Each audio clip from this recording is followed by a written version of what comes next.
All right, next up, Mary Heathcott, who is the Executive Director of the Blue Star Contemporary Art Museum, San Antonio's longest-running nonprofit. For contemporary art offering innovative exhibitions. It says here to pause for more whooping. Residency program, the San Antonio artists. In Berlin, a residency art program. Art education, the Mosaic after-school program. And that is for high school youth who are seeking professional development in art. And previously, Mary was deputy director at Art Pace in San Antonio. Some of you might have heard of that. An international residency program encouraging artists to explore new directions in their work. Please give it up now on the main stage, Mary Heathcott.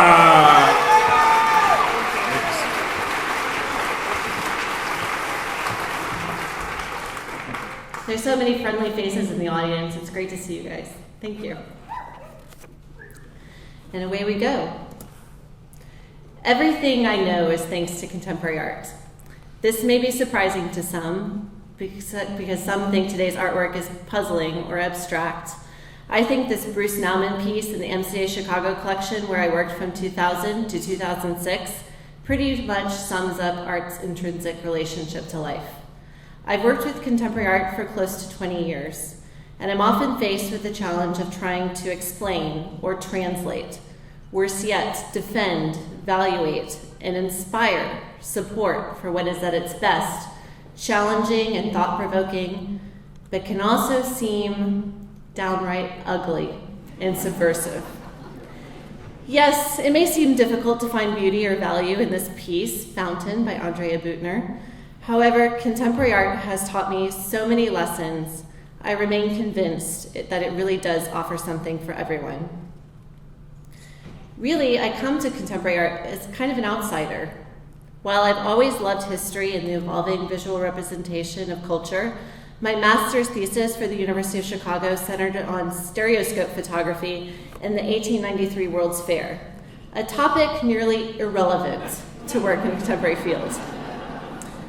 However, my curiosity has been matched by current artists I admire, including my illustrator crush, Chris Ware, who I love. Experiencing contemporary art is being an early adopter, test driving a prototype, being a part of an experiment. Lesson number 1, contemporary art is tomorrow's art history. I'm a diagnosed visual learner, so I have a personal appreciation for artists' ability to translate issues in new ways. In 2006, massive change at the MCA took on worldwide problems of climate change, healthcare, and economics. For me, it was mind-blowing and important. I was dazzled by the boldness of offering solutions to such immense issues. Last year, Blue Star hosted an exhibition that explored why thousands of young immigrants from Central America were risking their lives to come to the USA. Part archive, part art installation, part classroom, Northern Triangle provoked conversation. Lesson number 2, art can be a call to action. I've always been attracted to humor and the absurd in art. This gigantic house cat fossil by the renowned joker Maurizio Catalan graced the lobby of the MCA, and while the Field Museum had their beloved Sue, a T-Rex mascot, the MCA had Felix the cat. Lesson number 3, contemporary art can be playful. Now to the more profound Felix. A legendary story involved this piece by Felix Gonzalez Torres from Art Pace's very first opening. Visitors tentatively viewed this piece from a distance until a 5-year-old confidently ran forward, parted the curtain, and caused a clashing cacophony of beads. Lesson number 4, contemporary art invites dialogue. Linda Pace told me that story in 2006 when I came on board at Art Pace, and during my 8 years there I learned many lessons. One of the most valuable was the importance of a bold vision. Linda was a champion of ideas, of experimentation, of art. Lesson number 5, a bold vision is paramount. I couldn't help myself. This is my son, Iggy, completely overwhelmed with Richard Serra's work at the Dia Beacon. Of course, children could teach us to see in new ways. Lesson number 6, art teaches you how to see. Because I fervently believe that art can achieve the same goals attained in textbooks, I love seeing people much younger than me looking at art. Exposing youth to art has many proven benefits and opens young minds at their most critical development to new ideas and new ways of thinking. Lesson number 7, art education is vital. In addition to many ideological lessons, I've learned some practical ones too, and good things since my science education ended with high school. This is Trevor Paglin's 2013 art pace installation. Through art, I've learned about cuttlefish and camouflage, that bio-waste can be transformed into playground safety material, and many more pearls, and education through art. Art Pace is a fertile site for learning because it gives audiences a front seat to the artist's process. The process is revelatory, rewarding, and unforgettable. This Much Is True by Anya Palacio, an early Art Pace resident who I invited back for an exhibition in 2013. Not only did I get a crash course in geology, traipsing through quarries, we had long conversations during car rides to find the perfect rocks and on the road to the nearest H&M, where Anya was dying to get her hands on the Martin Margiela collection. Lesson number 8, you must be a part of the process.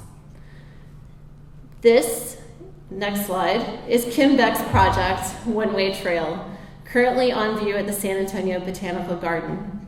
Not your typical sculptural installation, this experiential project highlighted the garden landscape in new ways by engaging 12 unlikely tour guides.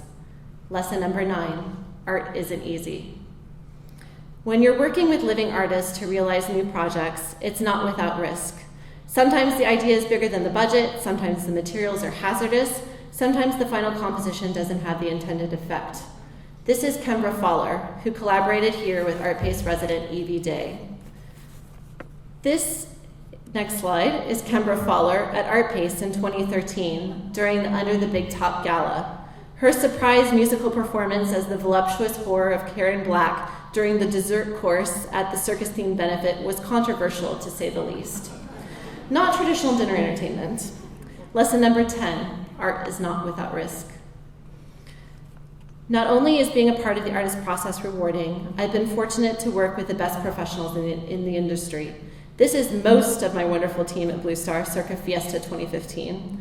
These are the folks that inspire, nurture, and innovate, as well as troubleshoot and commiserate. Lesson number 11, a good team makes all the difference. I'm honored to be a part of Blue Star, which has played a vital role in San Antonio's art scene for nearly 30 years. I've seen so many inspiring ideas, met fascinating thinkers, and have benefited from a partnership of a diversity of supporters. I know what gratitude is, to work with living artists who are motivated solely by giving the world new ideas. Lesson number 12, art teaches gratitude. You want to stay on that mic? All right. Okay. Sorry, that's a really bright light. Just a couple of quick questions here. Now, since you have worked both at Art Pace and now Blue Star, for those people, a lot of people here know about them both, but maybe not have been to each or even both. What's the difference? If you had to describe to somebody, hey, well, they're both contemporary, they're both places to go to see art. Right. Well, Art Pace is primarily an artist residency program, which means that artists are actually living there and creating new work. And while Blue Star has a residency program in Berlin that exports San Antonio artists to Berlin, we bring in outside exhibitions that we curate. There are no artists living in our space creating new projects. And how is it going there? When people think Blue Star in San Antonio, they think the whole complex. In terms of the museum, it's going great. So we're really excited by all the development that's happening around us. It continues to happen. I think we're getting 800 new neighbors or so in the near vicinity.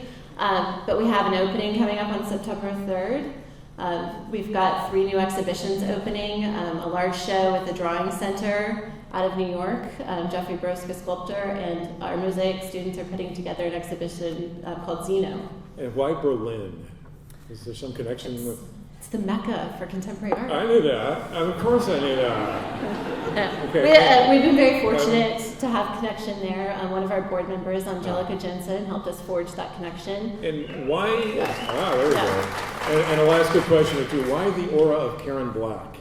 I missed the that. The voluptuous Karen Black? Yes. Well, she's notorious, not only for being a collaborator with contemporary artists, she puts on a really mean show. Really? I mean, you saw the red body paint, right? and not I much couldn't really else. see it from back here. Oh, it was body paint. Okay. All right. Well, thank you very much. I have more questions, but again, after the show. Mary Heathcott. Thank you.